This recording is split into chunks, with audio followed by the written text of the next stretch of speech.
Hey, it's Clay, and this will be a video chart on ticker symbol APHA. We will take a look at the 30-minute time frame. Real quick, what do I mean by 30-minute in case maybe you're new to charts? Instead of each one of these candlesticks here representing 1 day's worth of price action, which is what you would normally see, each one represents 30 minutes. So while this here may look like several days worth of time, it's actually today's price action broken down into 30-minute time slices. I like to do this time frame that does a good job of telling the quote-unquote story of the price, and then makes mapping out where levels of support and resistance a bit easier to see. Done this analysis several times in the past, so that's where these red and green line annotations are coming from.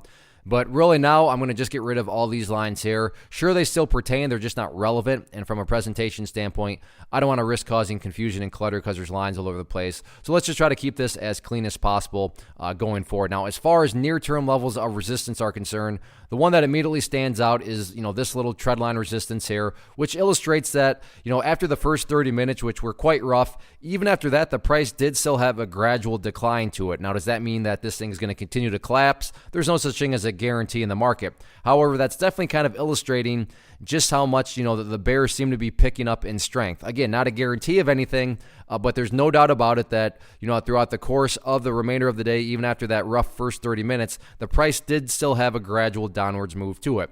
Now, in the event the price can push through that trend line and get a little miniature breakout right there, the next key overall level of resistance to keep an eye on is going to be that purple line up there, which is the 50-period simple moving average. In fact, now that I look right here during the first 30 minutes, you can see that price. That's right where it got rejected from there. So keep an eye on that, but also, I don't want to get too far ahead of ourselves. One step at a time, and that first key, hurdle that needs to be cleared is, again, that little miniature trend line resistance there. Now, what about areas of support?